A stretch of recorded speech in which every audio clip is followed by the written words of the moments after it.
pretend podcasting isn't boring.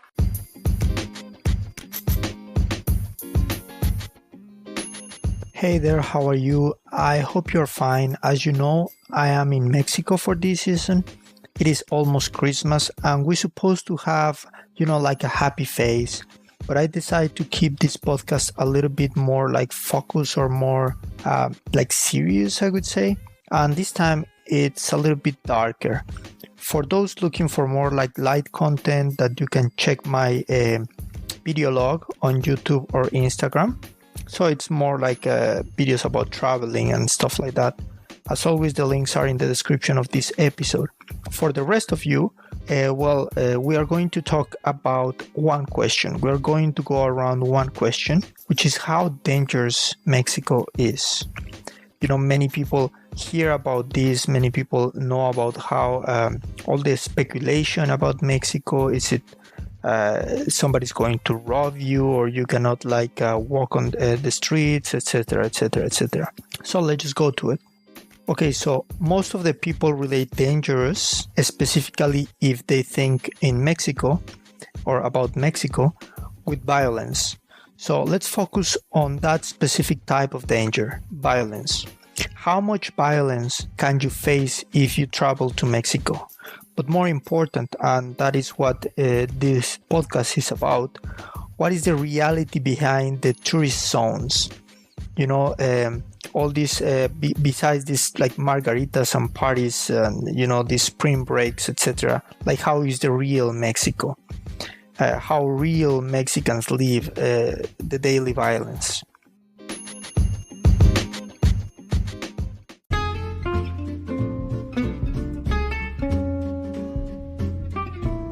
But first remember, Anchor is the easiest way to make a podcast. It is free, has everything you need to record and edit audio using your smartphone or computer. You can even make money through ads. With one click, your content goes to Spotify, Google Podcast, Apple Podcast, and many other platforms. So download the Anchor app or go to anchor.fm. That is ANCHOR.FM and start today. Now, let's turn around to our chat.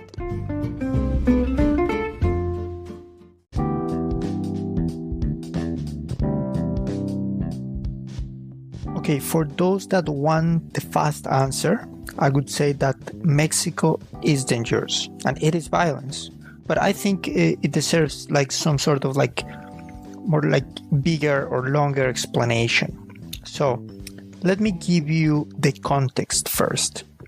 According to ourworldindata.org, the homicide rate in Mexico was decreasing rapidly from the 1990 to 2007. However, a steady increase started in 2007, reaching its highest point in 2011. Then it went down until 2014, but then it spiked again, but more dramatically.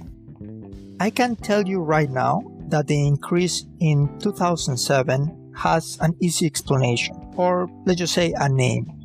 Mr. Felipe Calderón Hinojosa, an ex-president. Easily the worst president of modern Mexico. Calderón declared the war against drug cartels in 2006. In Mexico, we have a saying, agitando el avispero, kind of don't poke the dragon because the dragon will poke you back. And that is exactly what happened. The drug cartels not only fought against the government, but also expanded their activities from merely selling drugs, particularly to United States, into internal selling, but also extortion, kidnapping, stealing of gasoline, and a bunch of other horrible things. Besides, they not only sell drugs or have problems with between the different cartels, but they start to target the public. This was a way to compensate for any loss due to the war against the government. Let's be clear, I am not saying that fighting drug cartels was wrong. Of course it was a good idea. I am saying that the motive and the execution of the plan, those were the problems. So why Calderón decided to fight the drug cartels? Is it because he was tired about the drugs? Well, sadly, no. Sadly, it's the same as always with my dear and beautiful Mexico. It was a carbon copy of an American movie that was released in the year 2000, a real-life drama called the Bush-Al Gore election. So let's just go back to the year 2000. In the 2000 election, it was so close and full of irregularities that people accused George W. Bush of stealing the election, mostly because he lost the popular vote. This prompted him to look for a common enemy in order to unite the country and give him legitimacy, and the terrorists were the easy answer. After the 9/11, which was pretty recent in that time, he looked for another enemy, an enemy that could make him a hero, and the answer was Saddam Hussein and the war against terror. Okay, so what this has to do with Mexico? Well, it's pretty simple. In the Mexican election of 2006, let's just remember that in Mexico there are elections every 6 years, Calderón won by a very small margin against Andrés Manuel López Obrador, who, by the way, is the current president of Mexico. The election was full of irregularities, and Calderón was even called by López Obrador an illegitimate president. So let's say that monkey sees, monkey do, and Calderón just ripped off the war against terrorism strategy with a little twist, and he called it the war against drugs. And well, the rest is history. But sadly, history is not something that just stayed there in the past. You know, we live in this kind of cause and effect, action and reaction kind of world. So now we know that Calderón's military staff, for example, they were actually the people that supposed to eliminate the drug cartels. They were actually part of the drug cartel business. So, and also the strategy was very poor. So the cartels became even stronger. Now they are more divided, but they are kind of more violent, and they do more whatever they want to do. So once they become more violent, well, the killings went to the roof. But to be fair, this is only one of many reasons of why Mexico is violent, particularly nowadays. I'm talking about all of them would take like hundreds of episodes. So I'm rather just to stay with some very few examples of what is happening in Mexico. But I really want you to remember that it's just a small explanation. Like there are a lot of different causes. So I'm going to talk particularly, well, let's just start with the deeper problem that I see in Mexico, which I can consider like it's like the main or the root problem, at least for me in my perspective. So the first one is this kind of like savage capitalism as an ideology. And I'm not like far left, I'm not Antifa or anything like this, but just hear me out. So I want to be clear. I'm not saying that capitalism is good or bad, but the bottom line is that in these type of societies, you are what you have. So if we add this to a bad implementation, particularly in developing countries, the result is the destruction of the middle class and creating an unsustainable imbalance between the rich and the poor. And these poor, they don't hate the rich. They want to be like the rich. And when you are bombarded every day with an ideology that tells you that your value is determined by your possessions, and you do not have a legal way to get such possessions, well, illegality comes around and knocks the door and you answer. So listen, as a journalist in Mexico, I interviewed very bad and evil people, even crazy people. Those are a particularity. Those are special cases. But for the rest, the majority of criminals, they just want to have things, as simple as that. And they are willing to rob you or to join a cartel or to do whatever it takes to get what they want. They think that they deserve to get what they want. I remember I interviewed a guy that plain and simple told me that he used to have like a legal job, a legal life, but he earned so little money, so he just decided to become a thief. And now he told me, now I get enough money to live my life the way I want to live it. So for him, it was like kind of a job. It wasn't something that he enjoyed. It was something that he had to do in order to get what he wanted. It is also important, I think, to understand the level of support that families give to this. I interview in another moment of my career a thief that told me that his mom blessed him every time he was going to rob, or he would call it to work. So his mom prayed for him to return safe. It was just like, I'm going to work. Okay, so you may think, okay, that happens with these like guys that want to have like a normal life or some stuff and live comfortable. But what happened with those guys that are rich and they want to be richer, like like the capos, like the big boss? Well, basically the same logic apply. You are what you have, and they just want to be more, and they just want to be like the big important man that makes the big decisions, etc. And as we said in a previous episode, men want power in for many reasons, but one of those is because like women are attracted to power, and power looks different depending on the society. And in Mexico, in other countries like Ukraine, coercive power is still trendy. Like they want a strong man, that is capable of being aggressive. That doesn't happen in other countries, or at least not that regularly. So it is also interesting how also sexuality drives these kind of things. Okay, so in this context, many people watch, like Netflix or Hulu or wherever, these TV series about the cartels, and they talk about El Chapo, and they say, oh, look how cool this guy is, how powerful, everybody respect him, women want him. Like they kind of like this thing, So it is not their fault, of course. Like Netflix make sure that these TV series are like they mess with your brain, like the suspension of disbelief for them is kind of like they make your brain think that this is a cool thing. But well, let me tell you something. I have seen more blood than many people, and it is weird to think that there are people around that they have seen even worse things. And the truth is, blood stings, and the face of a dead person, it is not something nice. And you see it in your brain when you close your eyes, or at least you remember the essence of it. And it is not something nice. But there is nothing glamorous on the life of a criminal.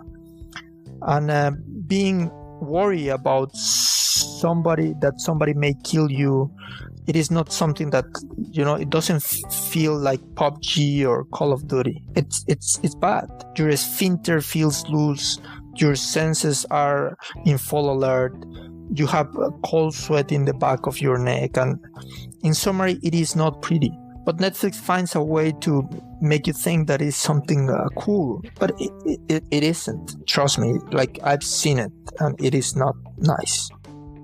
But of course, these people are the people that are like in the business, right? But what happened with the normal people, like the people that go to the normal jobs and stuff like that? Maybe you're saying, okay, but Juan, like, I just want to travel. I just want to be a tourist. Like, how is for the normal people? Well, for tourists, there is a higher level, I would say, of safety. But let's just focus on the normal Mexican that is not involved in these problems, but he's a Mexican, he doesn't have the protection of a different passport, let's just say. Well, I personally do not know anyone that has not have a violent encounter in Mexico. So, like, I don't know if it's like clear enough, so let me repeat it just for it to sink in. I do not know anyone that does not have had a violent encounter in Mexico, and that's pretty fucked up. Let's just give you some examples. For example, some thieves stole my brother's car years ago. They point a gun at him, and they drive the car with him on the car for some kilometers. And more recently, he was walking on a street of Mexico City and somebody stole his cell phone in the middle of the day. Once a group of thieves enter into the house I am currently living in and lay everybody in the floor while stealing them. Many years ago, my mom opened my grandma's house and somebody was waiting for her with a knife and he was hidden in a closet. Like in a terror movie. It was bad. A friend of my brother was shot dead, most likely because he heard something that he shouldn't have heard or something like that in a restaurant, and they chased him and shot him while he was in the car. A cousin was shot 40 rounds. He is alive just like by pure luck. Everybody was worried that he may lose the mobility of one of his arms. A friend of my brother was tied with her family while the thieves were robbing her house. And, the list goes on and on and on. And I'm telling you about the people that are quite close. But if I tell you about the people that are not that close and the friend of a friend, well, the list is even greater. And if I tell you about the stories about me as a journalist, well, it is endless and it escalates pretty quickly. So in the middle of this conversation between what is the causes and how do Mexicans live it every day, of course we need to try to find a solution. What is the solution? And again, let me remind you that this is not a full list of causes or possible solutions. There is just some line of thoughts, and to be honest, it is almost impossible to take all aspects in consideration. So, same as with the causes and the context, I will also just cherry pick some solutions that I consider attractive. But of course, they are not the majority, or it's not a complete list by any means. So, having said that, we need to consider that we are talking about extreme behavior. And the problem is, with any extreme action, those that have the more radical behavior are the ones that people remember, for better or worse. This means that those that scream the loudest, those that are the most violent, are the ones that represent the group. This goes for any kind of stereotype, from the so-called feminazis, there are these feminists that are very radical, to the Mexican narcos, which is also radical people, or the Russian mafia, or the terrorist Pakistani, etc., etc., etc. So if you are not Mexican, let me tell you, the bad guys are a minority, and the real bad guys are even less people, but they are too loud and out of control. So that's the problem, and actually brings me to my next point. So it is not that Mexicans are bad hombres, as Donald Trump liked to say, but it does mean that there are few bad hombres and a bunch of normal people that do nothing about it. And I don't know why, for me, that is sadder. It's more depressing. We are not bad people. We are victims. And that, for me and for any Mexican with this, again with stereotypes, the idea of this macho pride, it is something very hard to admit. But that's the truth. Most of Mexicans, we are victims. We are weak. That's a reality. So the solution is to actively, as society, demanding real solutions from different sections, and of course, primarily the government. Real deep solutions, not patches. It is not the time for this, sadly, with other more also difficult problems such as COVID right now. But we need to have a different attitude. We need to show bad people that they are outnumbered, and to the politicians that we are not going to tolerate it anymore. Corruption is the cornerstone of organized crime. It does not matter how bad the sanction can be. If they are not applied, the bad behavior will continue. We need to demand the application of the law, the implementation of such law, starting with ourselves, by the way. not demanding punishment for others and mercy for us and our family, but it's just going to continue the cycle. So what is going to happen now, or what is the future for Mexico? Well, first, let's just remember the past. Mexico used to be very beautiful, and still is, but it used to be safer. And, safety is everything. Without safety, there is no investment. Without investment, there is no jobs. Without jobs, people have nothing to eat. And of course, some people are willing to do anything in order to have something to eat or to provide for their families or to socially escalate. And that, of course, include joining cartels. And by joining the cartels, the cycle starts again. So there is no investment because there is no safety, etc., etc. Just some weeks ago, a friend from Turkey told me that a Turkish company wanted to invest in Mexico, and they couldn't. The drug cartels basically keep them out of the country. And this means less investment, less jobs, and of course, more people desperate for having money that are able to join cartels or become thieves.